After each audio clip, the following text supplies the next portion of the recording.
ازيك يا حبيب اخوك؟ عشان انا كنت كريتور محترم، فمبدئيا كده انا شفت تقريبا 12 مسلسل، فكست اتنين منهم ومعايا 8 هكملهم، واتنين ممكن اشيلهم في اي وقت عادي جدا. تعال اقول لك تشوف ايه وما تشوفش ايه من مسلسلات رمضان 2025.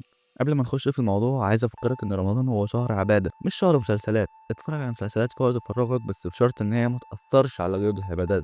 نبدا بالمسلسلات اللي انا مش هكملها، وهو اولهم مسلسل الشرنقة. هل الشرنقة وحش؟ اطلاقا، الشرنقة مسلسل حلو جدا، بس وسط الزحمه الوقت ضايق قوي، وشايف ان انا ممكن اكمله احسن بعد رمضان. تاني مسلسل من المسلسلات اللي انا مش هكملها هو مسلسل العتاوله 2. مسلسل فاضي جدا جدا جدا، ومعتمد على اكتر اساليب رخيصه في الدنيا عشان يطلع ترند. بصراحه الواحد مش ناقص العبط بتاع العتاوله ده في رمضان، مع اني زعلان جدا على المواهب اللي بتمثل فيه. اللي ممكن اشيلهم هم مسلسلين برضه، اولهم مسلسل 80 باكو لهدى المفتي. المسلسل حلو بس في حاجه غلط، حاجه انا مش لاقيتها اصلا. هدى المفتي اشتغلت على نفسها عشان تعمل دور حلو، وفعلا الدور مقبول جدا، وبتحاول تطلع حاجه حلوه، وانتصار رائعه بصراحه، عامله دور حلو قوي. بس دور خالد مختار اقل من العادي. دور بصراحه بعد كام حلقه لا باين ان هو وحش. دور زي ده لو كان عمله ممثل شاب برضه تاني زي احمد داش كان بجد المسلسل ده هيروح في حته تانيه. بس برضه بشكل عام المسلسل مش كارثي، المسلسل لطيف بيضحك ساعات.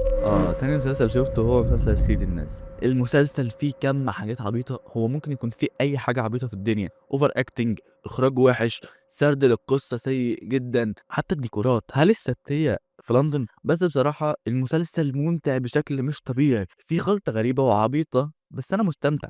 نخش على اللي هتعملهم وهم كتير حبه بصراحه. اولهم ولاد الشمس. المسلسل عاجبني جدا بالفايب اللي فيه وتجميعة الشباب، غير ان الاحداث حلوه جدا ورتمها سريع. الشباب برضو سواء احمد مالك او طه دسوقي او حتى فليكس عاملين شغل حلو جدا في التمثيل. بس يا جماعه اللي ضايف تقل كبير قوي للمسلسل محمود حميده. محمود حميده في المشاهد قدام احمد مالك وطه دسوقي بتبقى بجد ممتعه. تاني مسلسل هو مسلسل النص من بطوله احمد امين. طبعا احمد امين بيشتغل شغل محترم وبيعامل المشاهد انه مشاهد ذكي مش غبي مش زي باقي المسلسلات. مسلسل بالرغم من ان هو كوميدي بس القصه غالبه اكتر، وانا بحب النوعيات دي.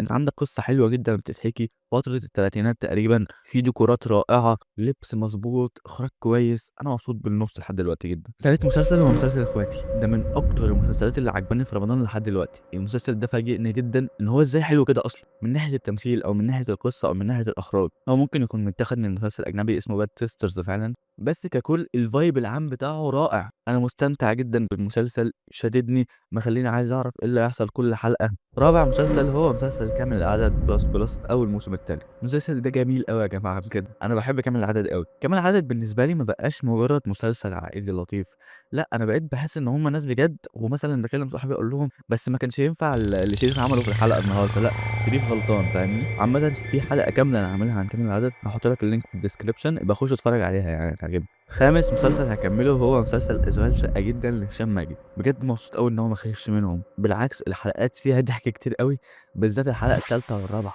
فيها كميه ضحك مش طبيعي. عربي او مصطفى غريب منفجر كالعاده، الراجل ده الكبير كان دفنه، ما كانش ظالمه، كان دفنه حرفيا. اكيد هكمل المسلسل، المسلسل ممتع جدا بيضحك جدا.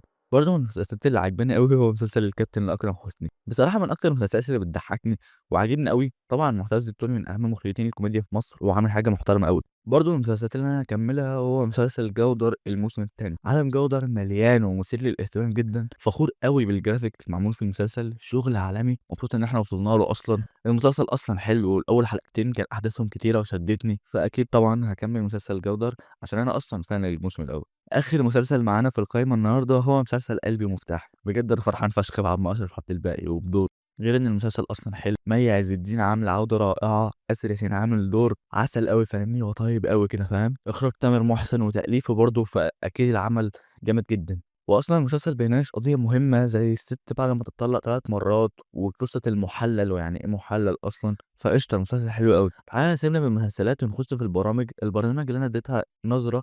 هو رامز ايلون مصر ومدفع رمضان. نبدا برامز. صراحه رامز سيء جدا، دمه تقيل قوي، بس ده رامز وانا متعود عليه بصراحه، فقشطه بكمله وبتفرج عليه على الفطار. مدفع رمضان لا، في حاجه غلط يا اسطى. يا اسطى عارفين انك معاك فلوس وعارفين انك غني وبتركب عربيات لامبورجيني ونمبر 1 وبتاع وبتاع بس مش لدرجه انك تنزل توزع فلوس على الناس في الشارع يعني فاهمني. انا شايف دي افوره من محمد رمضان. مش عارف، مش حابب البرنامج قوي بصراحه.